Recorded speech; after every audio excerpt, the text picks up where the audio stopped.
how to get more discipline in your life. First day of school is a bust for many, and it's time to get your pumpkin on.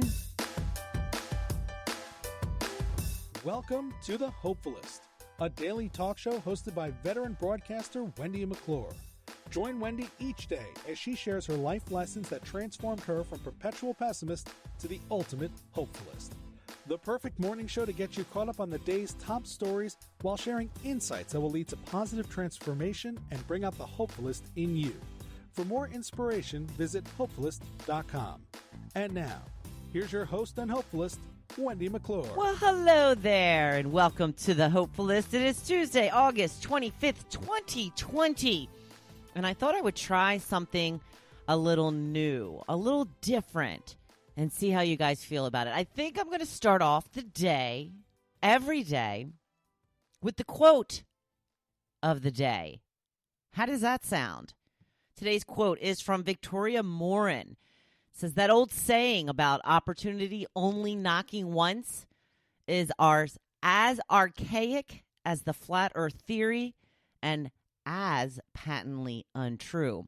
Opportunity knocks all the time, and it rings your doorbell, calls you up, and sends you emails. So, how can I see and seize more of the opportunities within my reach? A little food for thought first thing in the morning. How does that sound? I like it. First day of school yesterday for a lot of kids. A lot of them did not get to do any learning. Major issues with Zoom. That's right. Everybody's using Zoom, and some of the people that were interviewed about the outages for several hours were saying, maybe we need an alternative to Zoom. I'm sure there are already alternatives to Zoom, but they seem to have zoomed in popularity since the pandemic hit. I have a couple of Zoom meetings set up myself, and I always have an issue getting on. I can usually get on the second or third time, but that first time, for some reason, I cannot usually log in. When I do, it typically says something like, meeting already in progress. There's always some sort of issue. So a lot of people had issues with Zoom yesterday. They have put out a statement saying that all of the issues have been corrected and they are good to go. So I'm sure the kids weren't that disappointed. The parents, however, trying to get the kids on there or trying to get the kids occupied, get them learning, get them schooled, probably a tad frustrating. A very interesting yet scary story I heard this morning. There was a woman that was sent to a funeral home in a body bag for preparations for a funeral service. And when they rolled her into the funeral home, they unzipped the body bag, and there she was staring at them, wide-eyed, 100% alive. How does something like this happen? Okay, can you imagine? Now, they say the woman is in critical condition, so I'm not sure how much she is aware of what actually happened. But could you imagine waking up and you're like zipped up in a bag? Oh, my goodness. Thank goodness she woke up, when she did. Or else they say they were, they bring them in. They pretty much just get the blood out and embalm them. So, oh, jeez. Something went terribly, terribly wrong there. Remember the times back, thousands of years ago? They used to bury people that were alive all the time. I remember hearing about there was a bell, a little string that they would put in the coffin with people. And it was attached to a bell above ground. And if they woke up and they found themselves in a coffin, they were supposed to tug on this string that would ring the bell to let somebody above know, hey, you know what? Not really dead. Can you dig me up? I would have thought that we would have gotten beyond that at this point, but apparently not. I don't know. It's set up to Halloween, I guess. Kind of crazy. Oh, my goodness.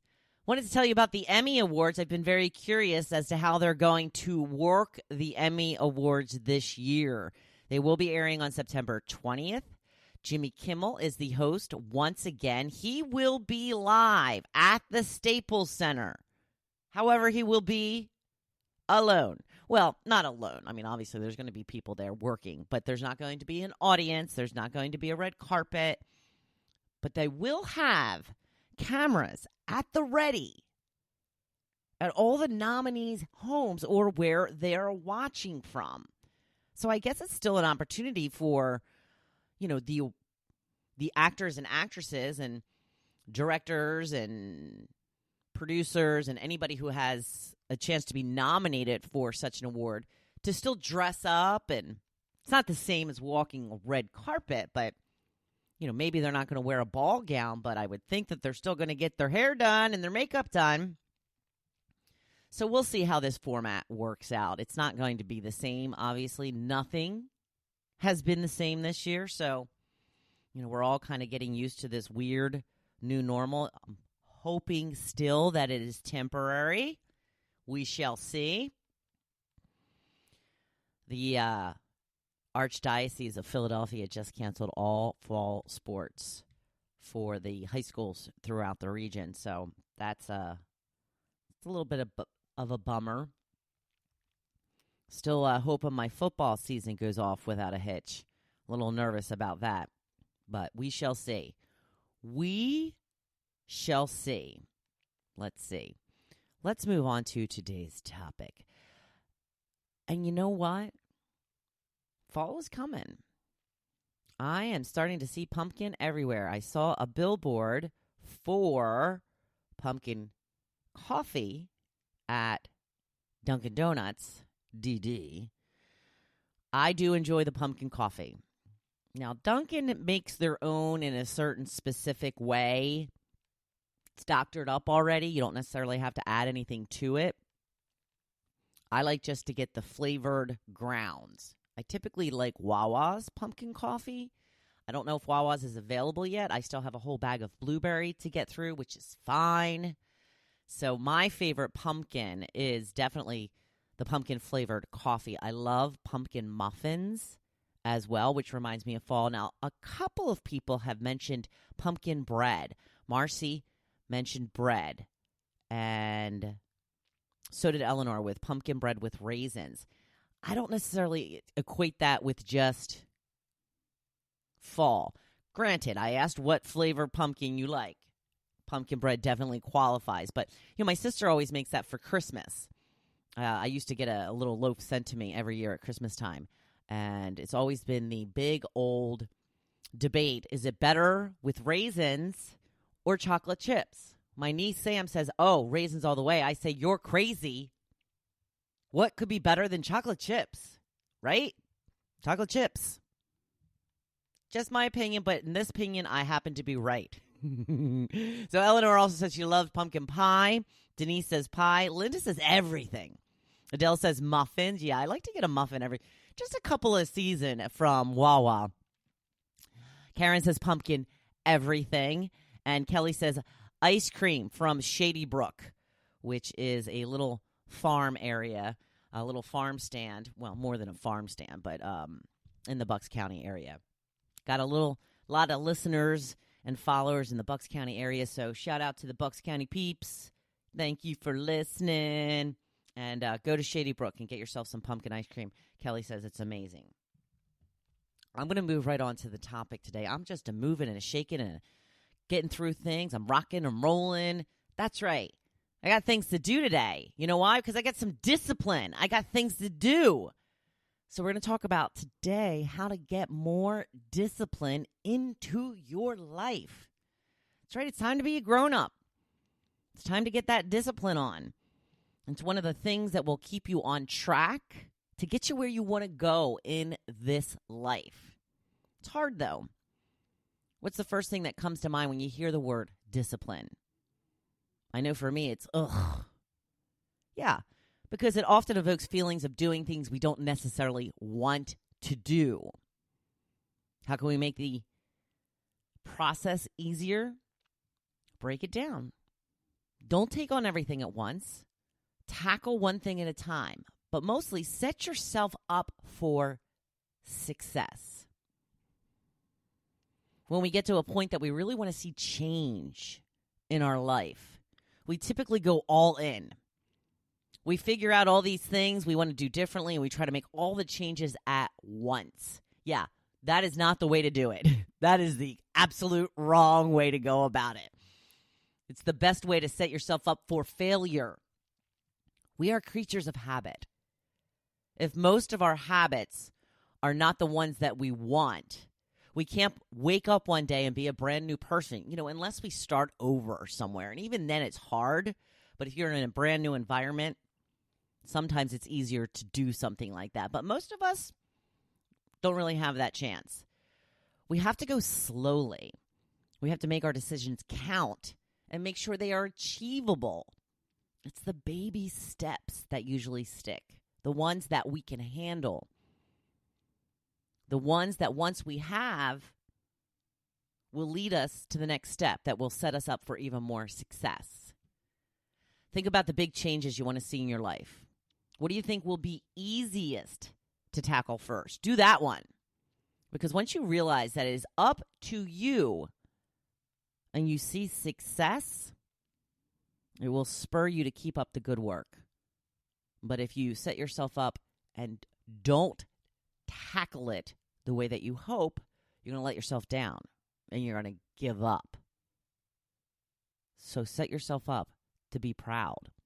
Once it becomes a habit, you can move on to the next thing. But a constant stream of discipline is necessary.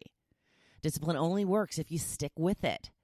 So whatever you do, whatever you can, do whatever you can to make sure you stick to the plan you come up with. You are the one coming up with the plan. So take your time. The days are short, but the years are long. Be committed to the long term. I know we all want to see positive changes right away, but the way they truly stick, the ways that you will keep accountability to yourself is to tackle a little at a time.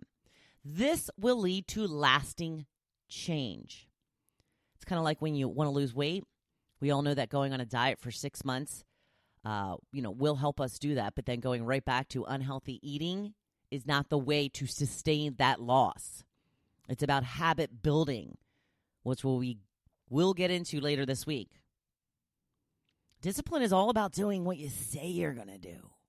Plan it, schedule it, set yourself up to make it happen. If you don't keep your promises to yourself, how do you feel? Or are you so used to breaking them, those promises to yourself, that it doesn't even bother you anymore? I've been there too. It is not a good way to live. Trust me, life is so much more fulfilling when you do what you say you're going to do. Once you get to a place where you feel bad for letting yourself down, you will be compelled to keep your word. So how do you get to that place? By taking on a little at a time. Start with the most important changes, but take on the tasks that you are most likely to keep doing first. Once you see some success and realize you can keep your word to yourself, you can take on another task to train yourself in. Before you know it, you will have a whole new daily routine that points you in the direction you want to go. But go slow, one change at a time. Make sure you have the new habit set before you tackle another one. This is the way to success. Oh my, it is Tuesday already.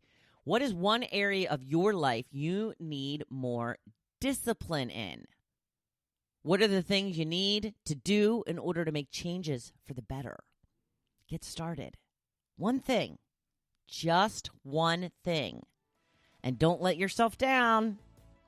I know you can do it because you are a badass And of course, I'm cheering you on. Thank you for listening to The Hopefulist, hosted by Wendy McClure. For more inspiration, please visit hopefulist.com. Thanks, and we'll see you tomorrow on The Hopefulist.